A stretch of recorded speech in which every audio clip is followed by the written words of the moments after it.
So, have you ever wondered why we love to watch Hallmark Christmas movies every year? I mean, year after year, movie after movie, they really don't change that much. And yet somehow we're addicted.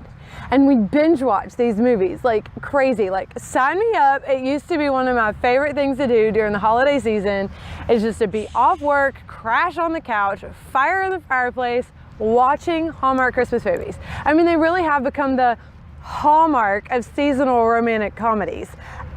And why? Because aren't they all the same? I mean, that's not really news. We all know that, and yet we still love watching the movies. But as soon as one ends, oh, there's another one coming on. And so we watch the next one. I am so guilty.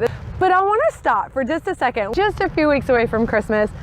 And savoring single has a lot to do with how we spend this time, because this time is some of the hardest time of the year for us. And I completely get that. I am so in there with you. Number one, the plot line is predictable, and predictable means dependable, which means when we sit down to watch one of them, we know exactly what we're gonna get. We know that the love story is gonna work out, or it wouldn't be a Hallmark movie.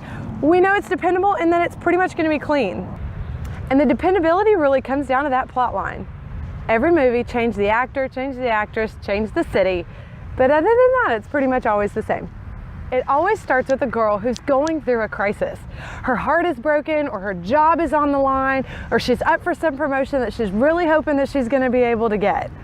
A lot of times it has to deal with a broken or dried out relationship with enter dude number one. And dude number one is always the suit. He's a guy who is emotionally unavailable, that his work is his love, his career is his goal, and he has no emotional availability for his girlfriend, for his family, or for anybody else.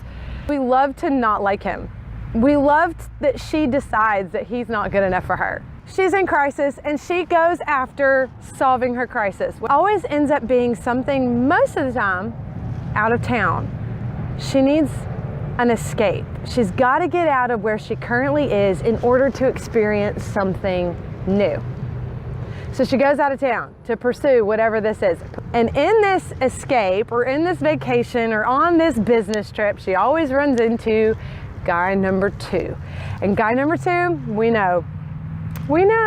He's the guy that's wearing a plaid flannel shirt and jeans, and somehow is some form of woodworker or guy who works on the farm.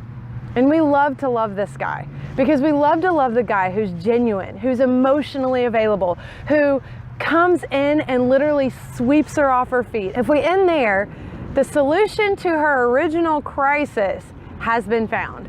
She has found love again, until drama comes along. Because Hallmark has to sprinkle in at least a little bit of drama, or really we probably would get bored. And in that drama, dude number two has a decision to make. Is she gonna be first choice?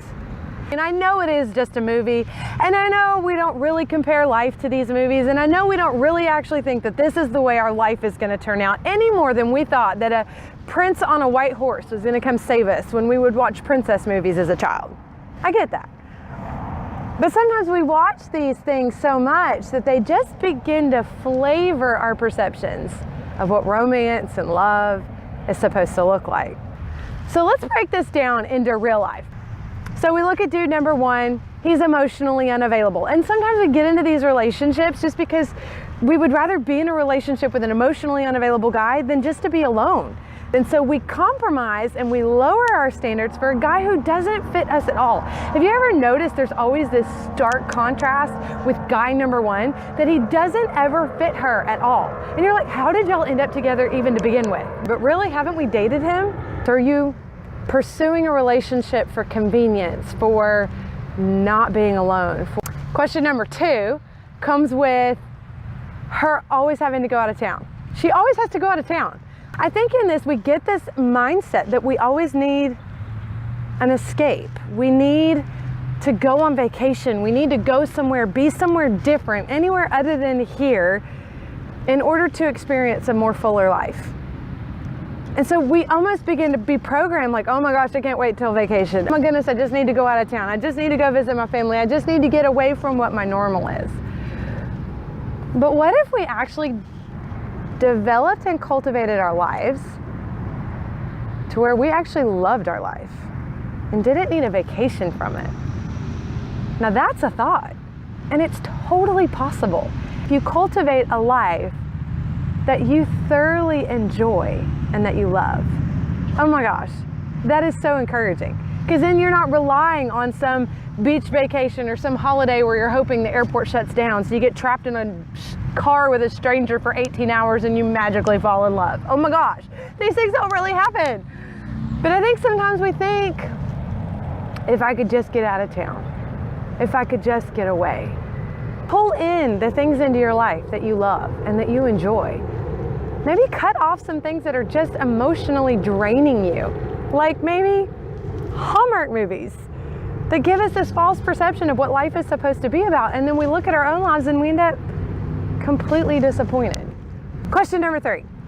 Have you noticed that in all of these movies, the girl starts off with some kind of life crisis, be it job, family, relationship, death in the family? And the solve or the fix to her crisis is always a relationship. But in her heart of hearts, what she's wanting and why she's so open to it when it comes is to be loved, to be wanted, to be pursued, to be desired, to be swept off her feet by someone who chooses her. Isn't that what we're really wanting in this life? Is just to be loved, to be wanted, to be cherished, to be pursued, to be the one chosen above the job, above the money, above everything else. In our hearts, as girls, as daughters, we want to be loved. But I want to point something out to you. My walk with Christ and what He's brought me through as savoring single, I've noticed that our heart's cry, her heart's cry, is to be loved. And when we're after love, the world, Hallmark, Hollywood, they always offer us a relationship as a solve or as a fix to what's really going on in our heart.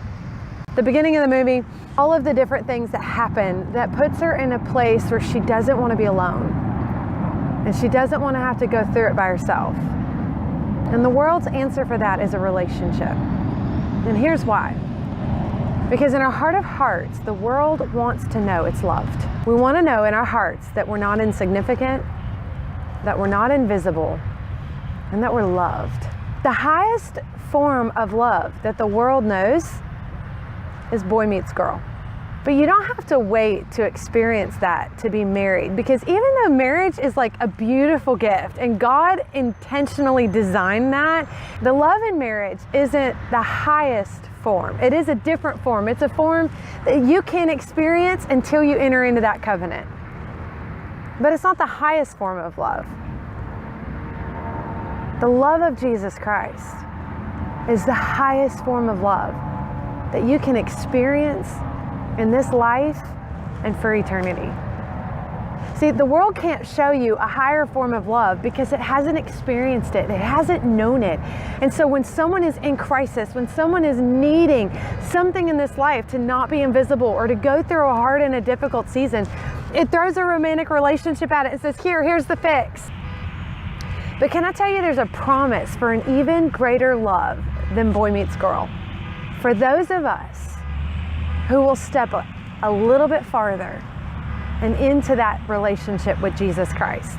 The proof of God's love for you is the cross of Jesus Christ. Spirit, soul, mind, and body, the love of Jesus Christ should be impacting your reality on a daily basis, an hourly basis, where you're walking in this communion with Him, where you're talking to Him and having this relationship with Him, where He's the one you run to when you hit crisis. He's the one you run to when you have exciting news or something tragic happens. He's your answer. And His love floods your heart and fills your soul and actually impacts this life that you live. But can I tell you that your answer for wanting love isn't in meeting Mr. Right? Your answer and solution for love is in relationship with Jesus Christ. He fulfills and satisfies the deepest longings of your heart, more than any man, even the best man, ever could. And I know sometimes We find that hard to believe because we've gone to church all these years, or we've read our Bible, or we've prayed our prayers, and somehow we're disconnected from this relationship. And so a romantic relationship seems like a better fit because then at least I can feel it. Then at least I can hug it. Then at least I can experience it. But can I tell you, if you are not experiencing your relationship with Christ in every part of your life on a daily basis, it's not what was intended for you. He didn't go to the cross so that you could just say some prayer and then have to live this life alone, have to deal with your crisis alone, with your only hope being some guy that you hope is actually going to be awesome. And even if he is awesome, because there are great guys out there, to put your entire need for love, acceptance, to be chosen, to be swept off your feet, to sustain your emotional stability for the rest of your life all on one guy. That's a heck of a lot of pressure. It's never supposed to be the guy's job to make you feel loved. Now, will he love you? Yes. Will he take care of you? He should. Will he do amazing and awesome romantic gestures for you? He better. But that doesn't mean he's the source of you knowing that you are perfectly loved, ardently pursued, so valuable, so cherished. That comes through being in a relationship with Jesus Christ. You were intended to have the reality of love. You were created to know and experience the fullness of love from the greatest love of all time. That's it. The all-sustaining love of Jesus. Oh my gosh, there is such a better way to do single. There is such a better way to do your holiday season. That's my hope for you going into Christmas, is that your focus will come off of maybe what you're pursuing right now to solve that inner crisis of your heart, or to fill you to where you don't feel insignificant and invisible, and shift that focus back to the greatest love you could ever know and ever experience. There is a way to enjoy being single if we can get our focus off of hoping he'll meet that need to knowing that God will. If you give yourself wholeheartedly to an authentic relationship with God, your life would flourish even if your circumstances never changed. Then when that one day guy does come along, you walk into that relationship already loved, fulfilling purpose, dreaming dreams, going after the destiny that God had for you. That is a far better setup for marriage. There's a greater love than romance. There's a higher hope than getting married, a truer answer to the questions in your heart, and a deeper comfort than a temporary escape.